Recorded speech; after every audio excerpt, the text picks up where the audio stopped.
श्री सीताराम चंद्राभ्याम नमः। अयोध्या कांड 78वां सर्ग। शत्रुघ्न का रोष, उनका कुब्जा को घसीटना और भरत जी के कहने से उसे मूर्छित अवस्था में छोड़ देना।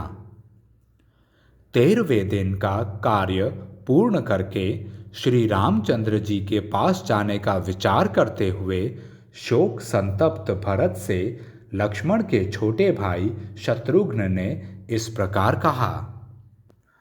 भैया, जो दुख के समय अपने तथा आत्मीय जनों के लिए तो बात ही क्या है, समस्त प्राणियों को भी सहारा देने वाले हैं। वे सत्व गुण संपन्न श्री राम एक स्त्री के द्वारा वन में भेज दिए गए तथा वे जो बल और पराक्रम से संपन्न लक्ष्मण नामधारी शूरवीर हैं, उन्होंने भी कुछ नहीं किया। मैं पूछता हूँ कि उन्होंने पिता को कैद करके भी श्री राम को इस संकट से क्यों नहीं छुड़ाया। जब राजा एक नारी के वश में होकर बुरे मार्ग पर आरूढ़ हो चुके थे, तब न्याय और अन्याय का विचार करके उन्हें पहले ही कैद कर लेना चाहिए था। लक्ष्मण के छोटे भाई शत्रुघ्न जब इस प्रकार रोष में भरकर बोल रहे थे, उसी समय कुब्जा समस्त आभूषणों से विभूषित हो उस राजभवन के पूर्व द्वार पर आकर खड़ी हो गई। उसके अंगों में उत्तमोत्तम चंदन का लेप लगा हुआ था तथा वह राजरानियों के पहनने योग्य विविध वस्त्र धारण करके भांति भांति के आभूषणों से सज धज कर वहां आई थी।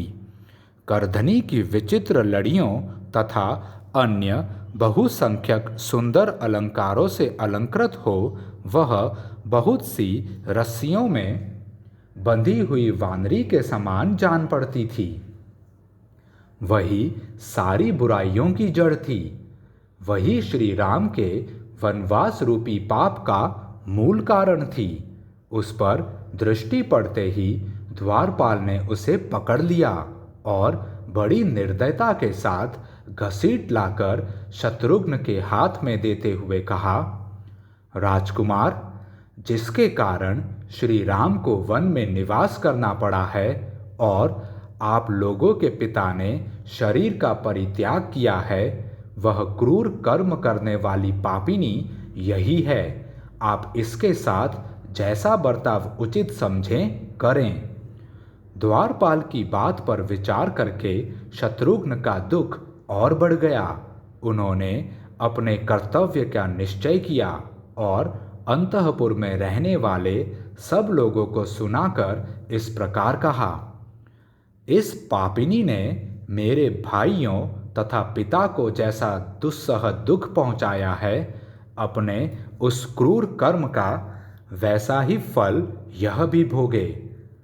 ऐसा कहकर शत्रुघ्न ने सखियों से घिरी हुई कुब्जा को तुरंत ही बलपूर्वक पकड़ लिया।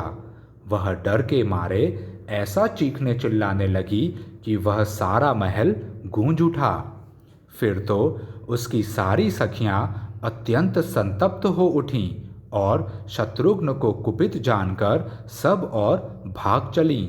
उसकी संपूर्ण सखियों ने एक जगह एकत्र होकर आपस में सलाह की कि जिस प्रकार इन्होंने बलपूर्वक कुब्जा को पकड़ा है, उससे जान पड़ता है ये हम लोगों में से किसी को जीवित नहीं छोड़ेंगे।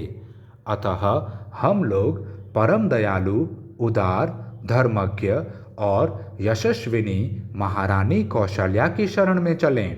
इस समय वे ही हमारी निश्चल गति हैं। शत्रुओं का दमन करने वाले शत्रुघ्न रोष में भरकर कुब्जा को जमीन पर घसीटने लगे। उस समय वह जोर जोर से चित्कार कर रही थी। जब मंथरा घसीटी जा रही थी, उस समय उसके नाना प्रकार के विचित्र आभूषण टूट टूट कर पृथ्वी पर इधर उधर बिखरे जाते थे। आभूषणों के उन टुकड़ों से वह शोभाशाली विशाल राजभवन नक्षत्र मालाओं से अलंकृत शरद काल के आकाश की भांति अधिक सुशोभित हो रहा था। बलवान नरश्रेष्ठ शत्रुघ्न जिस समय रोषपूर्वक मंथरा को जोर से पकड़कर घसीट रहे थे, उस समय उसे छुड़ाने के लिए कैकेयी उनके पास आई।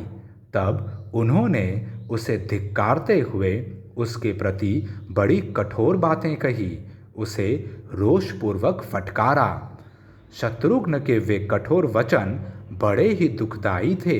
उन्हें सुनकर कैकेयी को बहुत दुख हुआ। वह शत्रुघ्न के भय से थर्रा उठी और अपने पुत्र की शरण में आई। शत्रुघ्न को क्रोध में भरा हुआ देख भरत ने उनसे कहा, सुमित्रा कुमार, क्षमा करो। स्त्रियां सभी प्राणियों के लिए अवध्य होती हैं। यदि मुझे यह भय न होता कि धर्मात्मा श्री राम मात्रघाती समझकर मुझसे घृणा करने लगेंगे, तो मैं भी इस दुष्ट आचरण करने वाली पापिनी कैकेयी को मार डालता। धर्मात्मा श्री रघुनाथ जी तो इस कुब्जा के भी मारे जाने का समाचार यदि जान लें तो वे निश्चय ही तुमसे और मुझसे बोलना भी छोड़ देंगे। भरत जी की यह बात सुनकर लक्ष्मण के छोटे भाई शत्रुघ्न मंथरा के वध रूपी दोष से निवृत्त हो गए और उसे मूर्छित अवस्था में ही छोड़ दिया। मंथरा कैकेयी के चरणों में गिर पड़ी और लंबी सांस खींचती हुई अत्यंत दुख से आर्त हो करुण विलाप करने लगी। शत्रुघ्न के पटकने और घसीटने से आर्त एवं अचेत हुई कुब्जा को देखकर भरत की माता कैकेयी धीरे धीरे उसे आश्वासन देने, होश में लाने की चेष्टा करने लगी। उस समय कुब्जा पिंजड़े में बंधी हुई क्रौंची की भांति कातर दृष्टि से उसकी ओर देख रही थी। इस प्रकार श्री वाल्मीकि निर्मित आर्ष रामायण आदि काव्य के अयोध्या कांड में 78वां सर्ग पूरा हुआ। जय श्री राम।